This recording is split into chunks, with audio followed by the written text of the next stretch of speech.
มื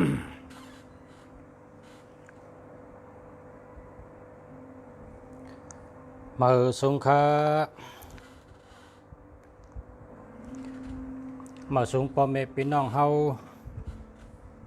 ได้ก่อเฮาผู้ทำยินเฮาเขากูก็กูเจ้าขามาสูงตั้งเสียงขา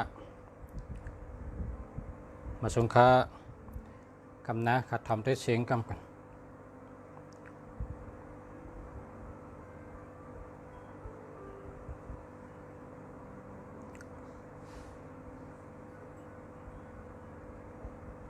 มาสูงขามาสูงขามาสูงขามาสูงขามาสูงขามาสูงขามาค่ะมายาวค่ะมายาวค่ะ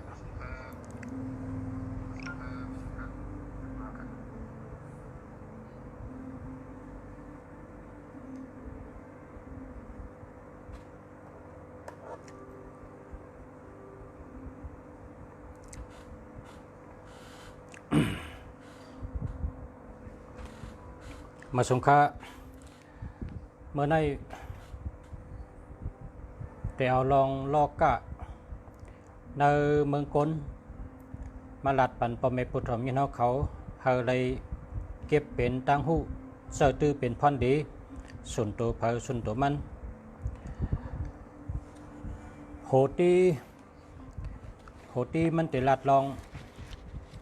วันอาทิตย์สีแหลงวันจันทร์สีเหลืองวันอังคารสีข่องวันพุธสีเขียววันพัดสีส้มวันศุกร์สีผ้าวันเสาร์สีมง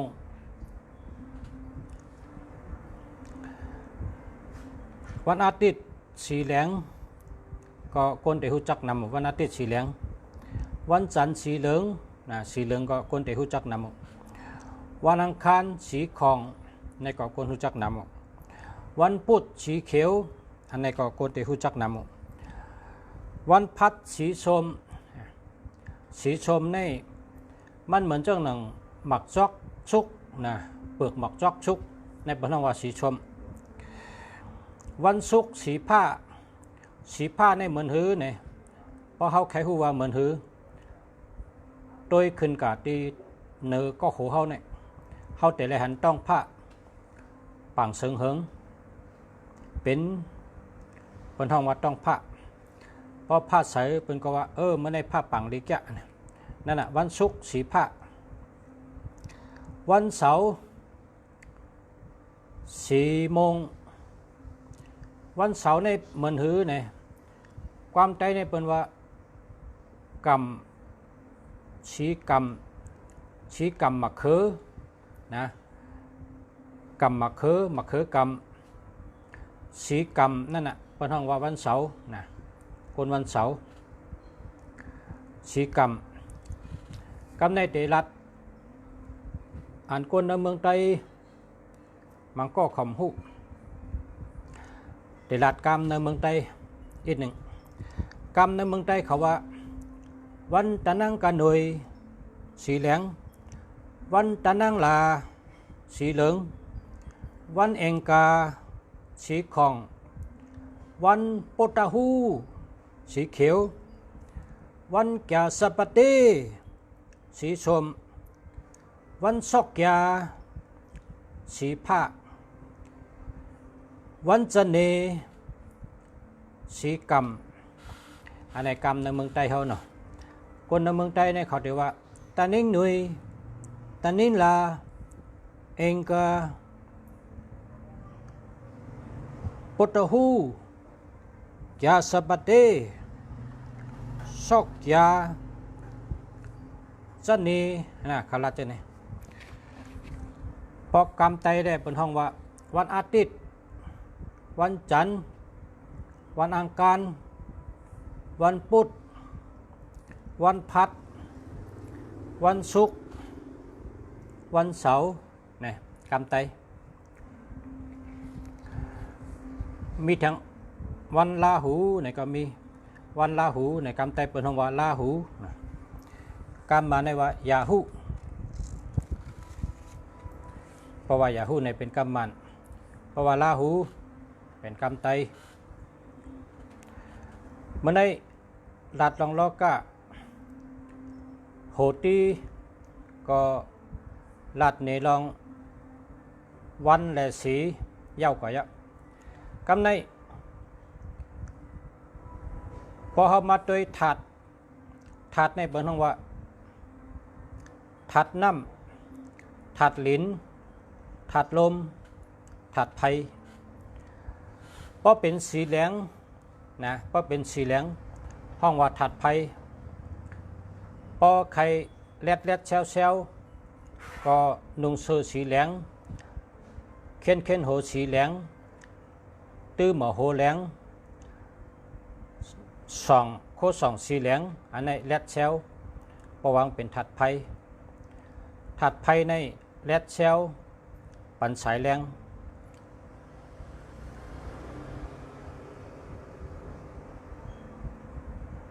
อันนี้เป็นถาดไผ่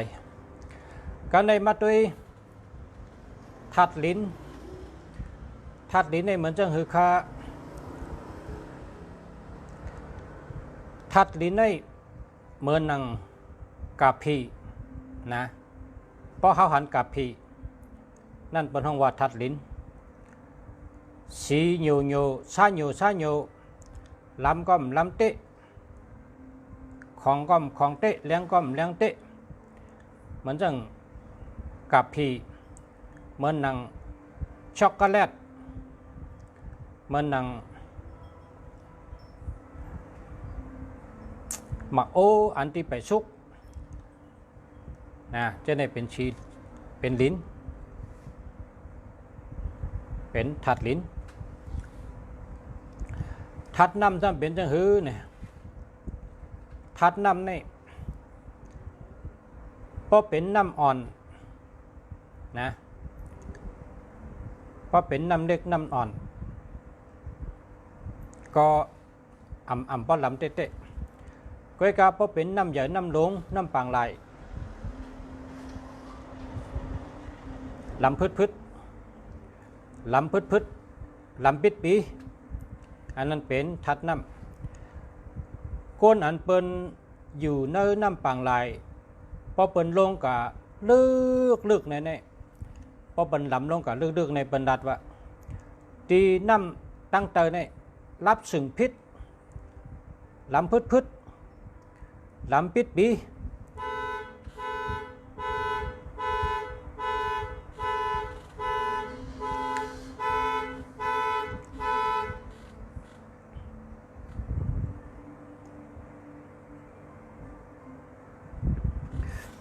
ก็เพราะฉะนั้นแหละเพราะเป็นสีล้ำเป็นทัดน้ำครับเป็นสีล้ำในเป็นทัดน้ำการในเพราะเป็นสีเขียวในเป็นทัดไม้ครับสีเขียวในเป็นทัดไม้อันนี้เป็นทัดสีป้าทัดสีเมียวกำในซ้ำถัดคำถัดเล็กถัดคำจะในซ้ำ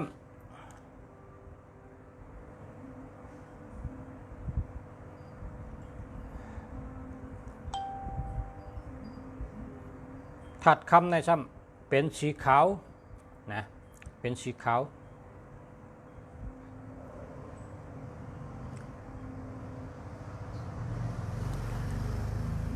ถัดคำใน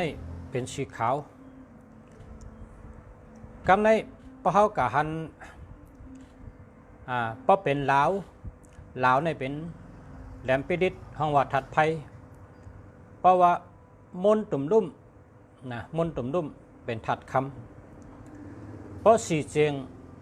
เป็นถัดไม้นะเพราะสีเจียงเป็นถัดไม้พอมันมนเป็นถัดคำเพราะมันแหลมเป็นถัดไผ่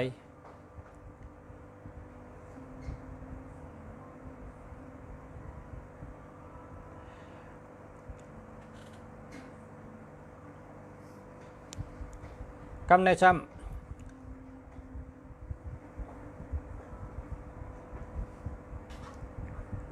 พอเขามาโดย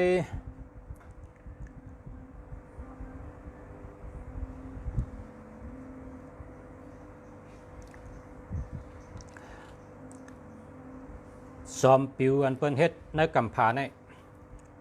อันเป็นลาวบอกว่าเป็นถัดไผอันเป็นเลินมันนังลาวมันนังไตเฮาในเป็นถัดคำกำในจำเขากะละวะนับย้ำผู้ทำยินกูก็กูเจ้า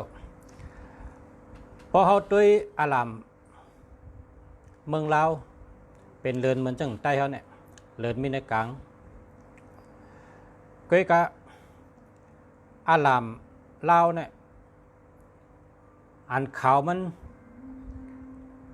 เล็กมันกินขัดมันกินขัดมันเดมีอันดังนอกมันกว่าแทงนะกันในอารามใต้ช่ำอย่าทำกินขัดเปิงกันในกลางอีกหนึ่งใครตุกย้อนว่าก้นเย็บอารามใต้เขาเนี่ยนะก้นเย็บอารามใต้เขาเนี่ยหรือไรเย็บเหมือนหนังเล่าในกานาเนี่ยหรือไรเย็บเหมือนหนังเล่าโดยอารามเล่าก้นเฮ็ดก็ก้นเมอีหยังก็เมเลยกูเมียวเพราะเขามีตั้งขึ้นใหญ่มาสูงหอมล้อมพร้อมกันกูไปกูเจอเขาก็หลหักกันอันไรไปแม่นเขาก็หลเมหามันเหมือนหนังเล่าพอเย็บในกาหน้าในพอเย็บในเย็บเหมือนเก่ากูเมียวเย็บเหมือนเก่ากูเมียวเฮ็ดเหมือนเก่ากูเมียวก้อยกะอันขาวเนื้อกลางนั้นเล็กลงอันขาวเนื้อกลางเนี่ยโดดได้เล็กลงเฮิงอย่าไปกินขัด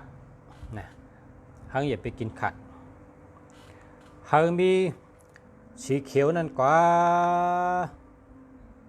สีเขียวในกว่าเจ้าไหนเพราะว่าสีเขียวในเป็นทัดไม้ในปันตั้งขึ้นใหญ่สีเขียวในปันตั้งขึ้นใหญ่ในโลกาในเพราะว่าสีเขียวในต้นไม้ในเพราะมันออกมาในใบมันเป็นสีเขียวเพราะเขาอยู่ไกลๆด้วยตาบลอยต้นลอยเขาแต่ได้หันสีเขียวเต็มกว่าตั้งหอยตั้งลอยเมืองไต้ห่างดีก็เพราะฉะนั้นสีเขียวในปันตั้งขึ้นใหญ่ปันตั้งกัดเย็นปันตั้งขึ้นใหญ่ปันตั้งกัดเย็นเป็นต้นไม้อันขึ้นใหญ่เนื้อสีเขียวเขานั้นอย่าไปปันมันขัดในกานาเนี่ยย้อนให้เฮ็ดจังไหนกูก็พาราเย็บมาเหมือพาราเย็บเหมือเฮาเฮ็ดเลินอยู่ในเขียวก็อย่าให้อันเขียวมันขัดอันนี้เป็นจอมถัดแล้วก็เพราะวางขาดการนี่มันยื่นถึงกัน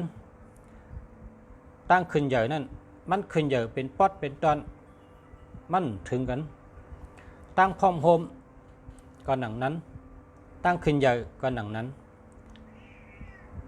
อำรีปันขาดป้องขาดนี่พอเอาเนื้อลอกกาวานี่มันพิษก็เพราะฉะนั้นแหละในกาณะยาปันขาดเฮามีปักเก่าเปิงเก่าเหมือนกันกุมเบี้ยวเก่าก้อยกะ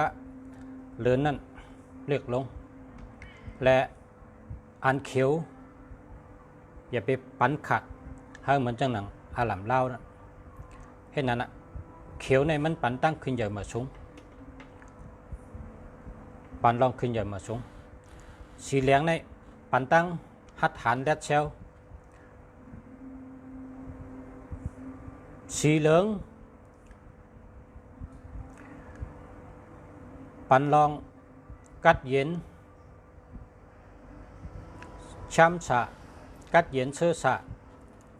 มีญาณปัญญามีสติมีวิริยะสีเหลืองปังว่าสีส้มสีเหลืองปังว่าสีส้มสีเปลือกหมักจอกปันสติมีสติมีสติมีสมาธิมีกติเสจะอันนั้นดีอะ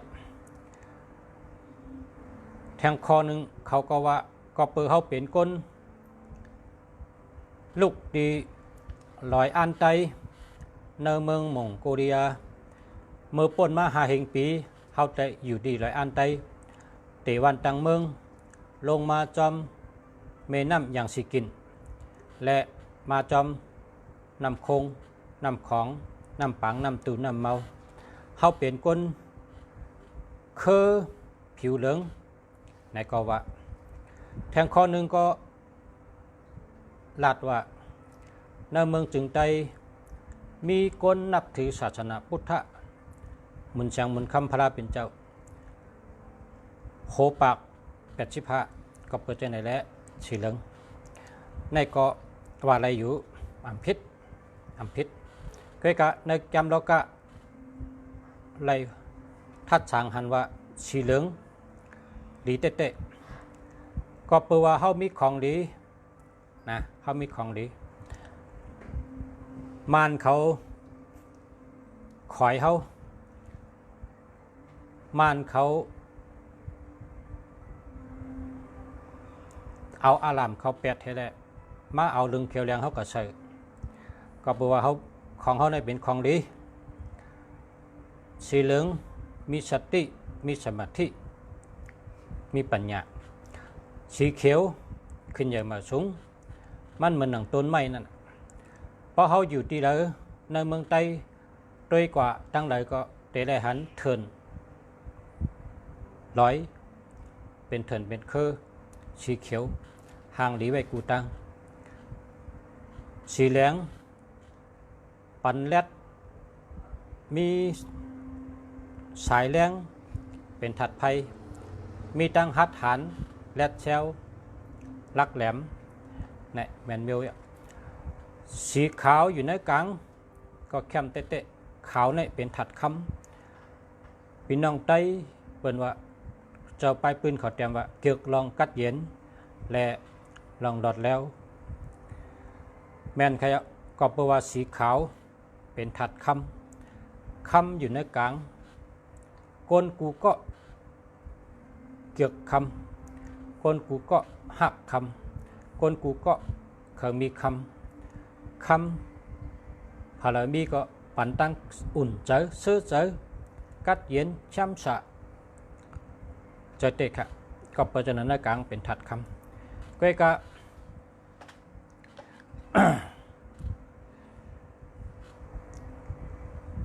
ก้นอันเฮ็ด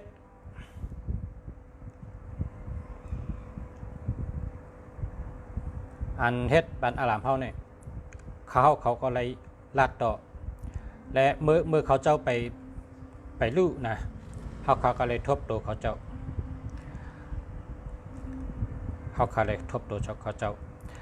จ้าเฮ็ดที่ก้องหนองกุดนะเฮ็ดที่ก้องหนองกุดตีปอก2วิ่งปังลงคนเฮ็ดค่ะนะเขาก็เลยถามเขากูลองกูเมียวและเขาเจ้าแต่ตัวเดียวแต่รับหลายเงินหลายคำกว่ายะก้วยกาเขาค่ะเลยเกิดมาเฮตัวเดียวก็อายุ60 ปลายเฮ็ดการชราลงแรงในโลกะลงแรงหูหันในโลกะ1 เปิงหนึ่งอิดหนึ่งลองหนึ่งตั้งหนึ่งนั่นแหละข้าเฮามนเมเอาหังกุยมนเมเอาหังกุยเจ้าเก่าเป็นเจ้าของเจ้าเก่านะเจ้าเก่านี่เป็นเจ้าของเจ้าเก่าเจ้าเก่าเป็นคนนั้นเฮ็ดไรกูเมียวอำใจว่ายุคเปิ้นขึ้นต่างเนื้อเข่งให้เขาคุบไว้จะตัวเจ้าเก่าพอเฮ็ดปันเปิ้นแลเฮ็ดปันตัวเก่าเป็นดองดีมีพันดีตัวเจ้าเก่าก็เป็นเจ้าของตัวเก่าอันมีสิทธิเฮ็ดไรกูเมียวมีอขว้างเฮ็ดไรกูเมียวก็เพราะฉะนั้นเมื่อเจ้าเก่าไล่หู้ไล่ลงแรงไล่หันว่าอันเดอร์กึ่งดีเมเขาก็เมกำเดียวในการนาเนี่ยว่าเผยเย็บแทงก็เย็บเผยอันขาวนั่นอย่าไปเตียงอันเขียวมันแปดมดอย่าไปปันมันขาดอันนี้เป็นอันถูกแม่น ขึ้นยามาสูงพอเท่าเขาก็สั่งสอนไว้ว่าเมหักพร้อมจอยในปทหลวงเขาจะโมหึงเมตัวเก่าเมตั้งเฮ็ดตั้งสร้างเจ้าเก่าเมตั้งยามเจ้าเก่าเมตัดรัดอาจารย์เจ้าเก่าและปกป้องน้ำกัดเจ้าเก่าวนเมตัวเก่ามนเมขึ้นนาเฮิรนเจ้าเก่านาการเจ้าเก่าตีอยู่ตีเช่าเจ้าเก่าอาจ้างเจ้าเก่าตั้งเฮ็ดตั้งรัดเจ้าเก่าวนเมไหลก็เปว่าก้นก็เหลือหมอวนเมแหลกลายและคัดเจอปกป้องเฮ็ดอ่ำกึดอ่ำลือเฮ็ดอยู่ติ๊กเฮ็ดอยู่ตาเสเนี่ยคนจะในแต่มีตั้งขึ้นใหญ่มาทรงเพราะว่าเขาเลยวางแผนไว้อีสังเขาเลยตำวางไว้เจิ้งหือพอเขาเลยเตรียมไว้ตำวางไว้ลาดไว้ปกป้องไว้เยอะเขาดูคุกใจเลยกูวันและโดยมันตัดสิหนังหือเขาเตรียมลืมอันเขายังอ่านไว้นั่นหนังหือเขาเตรียมลืมเขาก็หลอกออกมาไว้ซื้อนาตันตาเขาตัดสิก็เปว่าพอมันอ่ำอยู่ซื้อนาตันตาเขาจังลืมพอเขาลืมไหนเขาจะเป็นตั้งยุบย่อมเขาหนังคือเขาเต็มลืมเขาดูเขาอยู่ซื้อนาตันตาเขาตัดสิเขามีต่อหน้าต่อตาเขาและเขาหันอยู่ตัดสิอันนั้นมันติดถึงตียังหมายพอเขาลาดเจ้าพอเขาเต็มเจ้าพอเขาตัวมันเนี่ยมังปอกมังเหลือการต่างเมียวซ้ำนำน่ะการต่างเมียวซ้ำเข้ามาสอดในเกมันเฮ็ดเธอนาการอันนั้นหลุดข้าวยามกว่ามันเหมือนหือเนี่ยมันเหมือนหนังเขาหลุดเหตุการณ์สังเต้ๆวายะในใจเขาก็ตีเฮ็ดจะเตรียมก็เตรียมไว้ยะมักมันไว้ยะก้อยกะเขาซ้ำเอามือเขากว่ายิบพงเผอเขายิบพงเนี่ยกาตินาพงเขาในซ้ำมีขอความขึ้นมา เขาซ้ำอ่านข้อความพอเขาอ่านข้อความนั่นเขาซ้ำสนใจข้อความนั่นเสียแล้ว10 อ่านกะ10 อ่านกะซ้ำมีมาแทงลอง1ลอง2ลอง3อันดีสนใจเฮ็ดไหนเฮ็ดแล้วเพราะเป็นเจ้าไหนในซุ้มข้าวยามเจ้าเก่าซุ้มเยื่องหมายเจ้าเก่าซุ้มอาขิงเจ้าเก่าทนอ่ะก็เปิดเจ้านั้นแหละพอเขาตีเฮ็ดการอันอะไรก็เยอะพอเขาตีเฮ็ดเขาอย่าไปด้วยพงเปิ้นส่งข้อความมาเขาก็มโหลอ่านเปิ้นโทรมาเขาก็มโหลครับเมื่อแล้วแหละเขาเฮ็ดการเขาเย้าเขาจังไกครับเขาจังไกโทรกลับขึ้นก็เลยเมื่อแล้วแหละเขาเฮ็ดการเขาเย้าเขาจังไกตอบข้อความอันเปิ้นถามมาก็เลยก็เพราะฉะนั้นเมื่อเจ้าเก่าตึกเฮ็ดหน้าการลองหลายลองนึงนั่นเปิ้นโทรมาก็อำโหลครับเปิ้นส่งข้อความมาก็อำโหลอ่านอำโหลด้วยก็เปิดว่าสังว่าเจ้าเก่าด้วยแมนเปิ้นได้จึง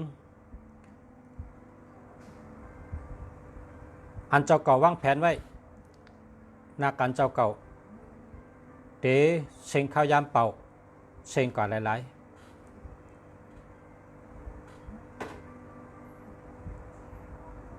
ในเป็นเยื่องหมายเจ้าเก่าและการปกป้องตัวเจ้าเก่าอย่าปั่นข้าวยามซุ่มหลอกซุ่มไหลปอดลูกมากังเนอเจ้ามีการชังก็เยอะเฮเหตุการณ์ก็อย่าไปยิบพงละก็ว่าเนื้อพงนี่มันมีกูลองอันเฮ็ดให้เข้าไปยามหันก็มีอันเข้าใครหันถ้ามีมาก็เลยหัน มันนำน่ะเพราะฉะนั้นก็พอเขาเหลือเหตุการณ์สังให้เขาปิกพงไว้เหตุการณ์ก่อนเมื่อรายการเขาเย้าเขาจังก็ยิบพงเขาเพราะฉะนั้นมันติดเป็นรองแคบ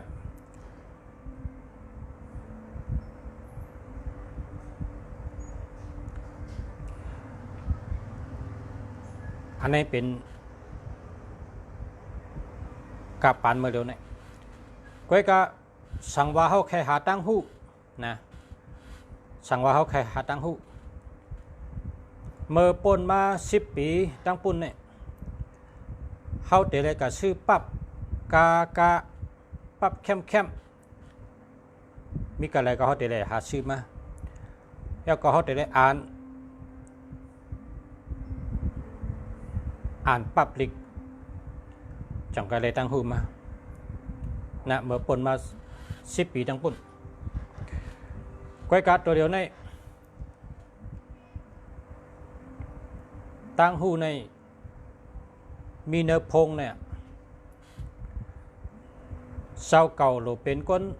เลิกใครแล้วเห็นเอาไปเจ้าเก่าหรือเป็นก้นเลิกใครแล้วเห็นเอาไปเป็นของมีกามีขันทั้งนั้นเป็นของมีกามีขันนำหนักก้อยกะก้นเนี่ยนะก้นเนี่ยเพราะมันเหลืองนะเพราะมันนำนาเนี่ยอ่ำใบกาขันมันใบกาขันมันก็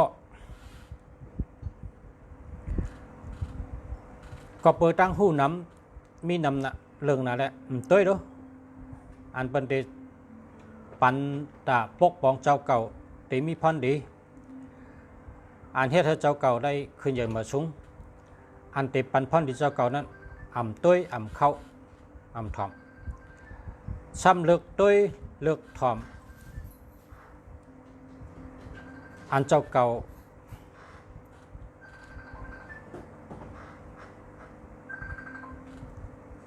เรียนเสื้อเจอนั่นนะเรียนตั้งเสื้อเจอนั่นพอเพลงตั้งหันถึง ข้าแต่ข้าเขาเลิกเอาอันเป็นตั้งหู้นะอันเป็นตั้งหู้คนเฮาขาในเฮาก็อ่ำจังกะเจ้าเปิ้นเฮาเหมือนเฮาเลยเปิ้นก็อ่ำจังมาเจ้าเฮาเหมือนเขาเลยคนก้อนหนึ่งและก้อนหนึ่งเนี่ยมันเหมือนกันได้เหตุก็หน้าตาก็เหมือนกันอาเกียกก็เหมือนกันวาชนาก็เหมือนกันตั้งคัดใจก็เหมือนกันตั้งรู้ก็เหมือนกันพอเฮาเตะคัดใจว่าเฮามันเหมือนเฮาในเนี่ยเฮามันเฮ็ดเหมือนเฮาในเฮามันรัดเหมือนเฮาในเนี่ยเฮาเตะเชิงข้าวยำจอมมันหลายๆก็เฮาเตะเชิงข้าวยำจอมมันหลายๆเฮาหลกว่าเทียกเตียงเฮาหลกว่าตึกเจ้าเฮามันเหมือนเฮาเลยมันเฮากับเหมือนมันก็เหมือนได้ก็เพราะฉะนั้นได้วาสนาเพอวาสนามันเกียกเพอเกียกมันเลือกเพอเลือกมันตั้งเลือกอันเฮาเลือกเอาพรดีเนื้อพงในสังเจอว่าเฮาไข่ข้าวซอยนะพอเฮาไข่ข้าวซอยเฮาก็รู้ก็โดยโกนเฮ็ดข้าวซอยเฮ็ดถือเฮ็ดข้าวซอยนี่ตั้งแต่เงาต่อไปต่อถึงคายลีได้เป็นสะเทนั่นเขาเฮ็ดเขาก็หลกกัดด้วยลายเฮ็ดข้าวซอยพอเขาเคยเป็นก้นขายข้าวขาหมูเขาก็หลกกัดด้วยลายเฮ็ดข้าวขาหมูตั้งแต่เงาต่อไปต่อถึงขายไร่ขายลีจำปาหมักบะมีเล่งหนาเฮินได้เล่งตัวเจ้าเก่าได้พอเขาเคยหู้ลองเหลอเขาหู้เมียวเหลอเขาหู้เจอเหลอเขาก็เตรียมเขาว่าใน YouTube มันได้ออกมาเขาไล่เห็นไล่เลือกตั้งหู้นั่นมาเป็นพรดีเขาพอเขาซ้ำเลือกเห็นไล่ฮับเสียมาจอยเขาเป็นเขามาเป็นพรดีตัดตัวเขายาวเนี่ยเขาซ้ำเป็นก้นหมักก้นมีเขาซ้ำไล่หมักไล่มีเขาซ้ำไล่หลีไล่เป็นไล่ขึ้นใหญ่มาชงปะเนี่ยสังว่าเปิ้นต่างก็มาถามเขาก็รู้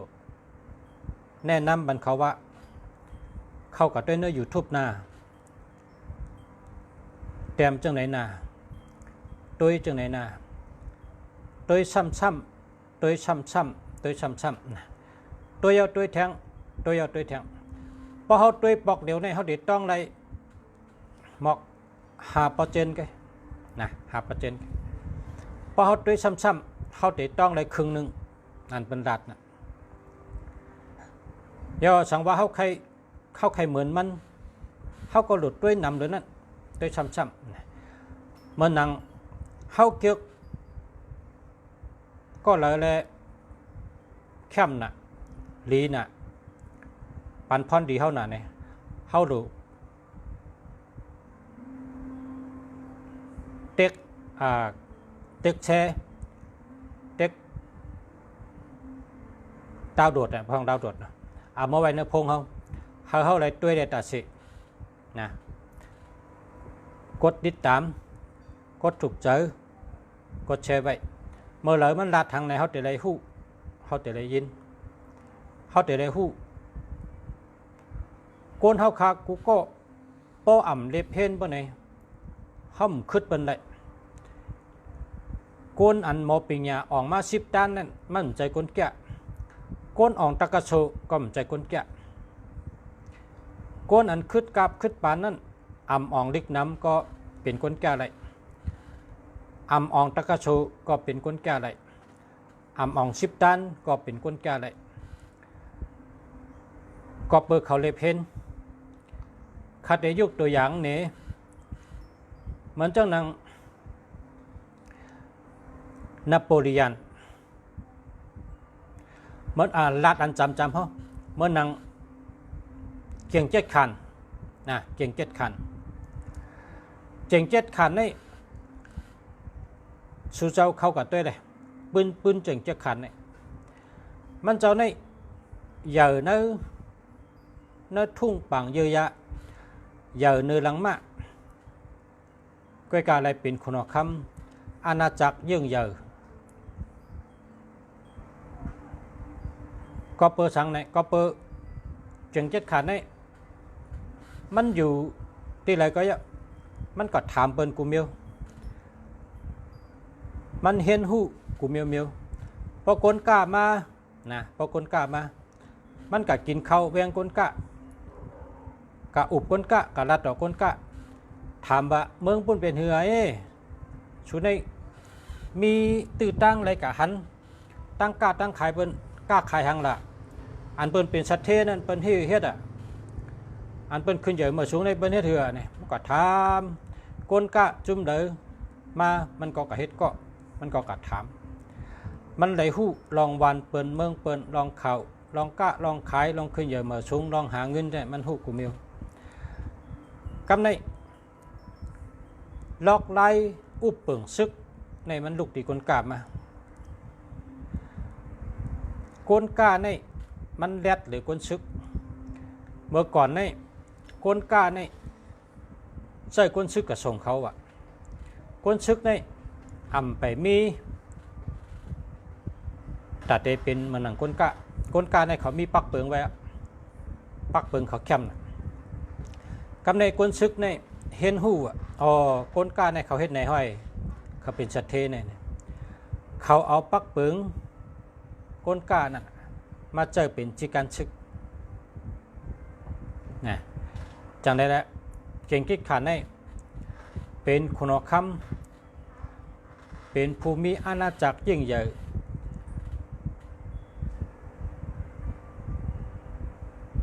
อุบไหล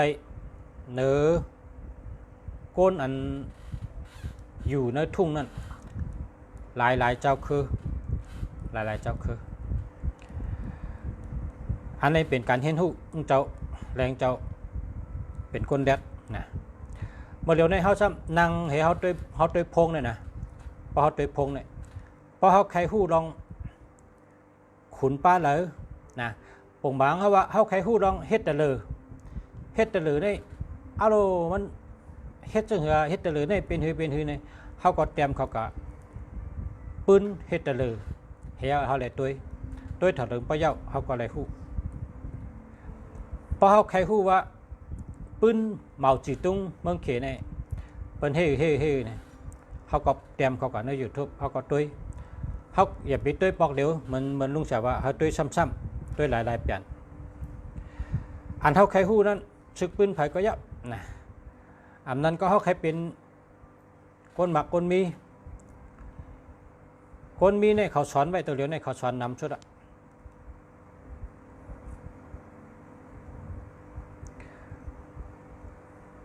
ตาเตถึงเยื่อหมายความลับเก่าคอวันนั้นเขาเตรียมไว้นั้นความลับเก่าคอในปุณตสัตเทเขาในเขาให้หือเนี่ยว่า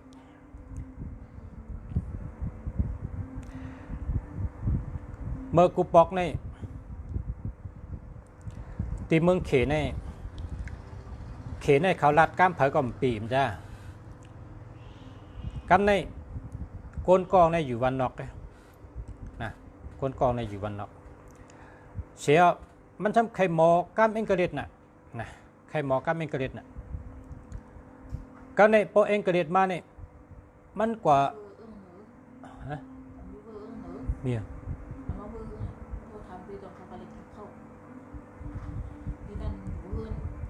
อ๋อ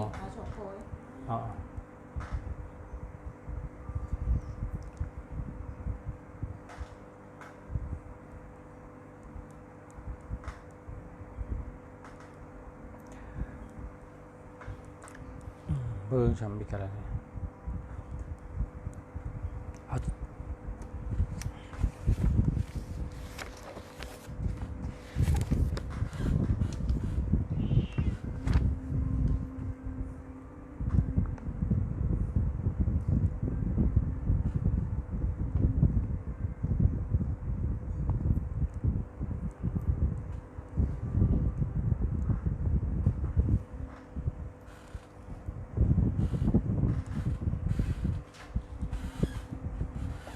เต้าค่ะเนาะขันเต้าค่ะ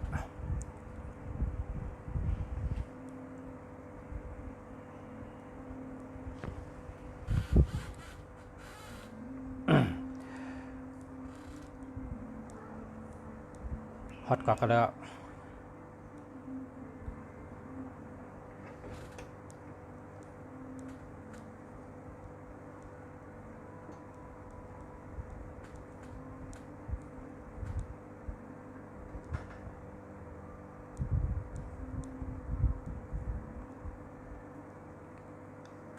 เอาไปขอบใจครับวันนี้ก็ผมเป็นพี่น้องเขากำคาเตเอาคาเตกาวคอออกมันเกาคอป๊อบกำบ่คำตั้นก็ต่างวันกันคาเตขึ้นมาข้อนี้คอออกมันเกาคอคนสัตว์เทเขายิบกันนะปิ่นไว้อะคาเตไม่เป็นดิกได้ตัวเดียวในคำมีการคาเตย้อนข้างก่อนผมเป็นพี่น้องเขาครับมาสูงค่ะย้อนผมเป็นพี่น้องเขาย้อนสู้ให้กูก็ได้อยู่ดีกินหวานให้การขึ้นยามาสูงอยู่ดีมีเงินทางดีกึกปืนกูก็กูกวนขามาสงค้า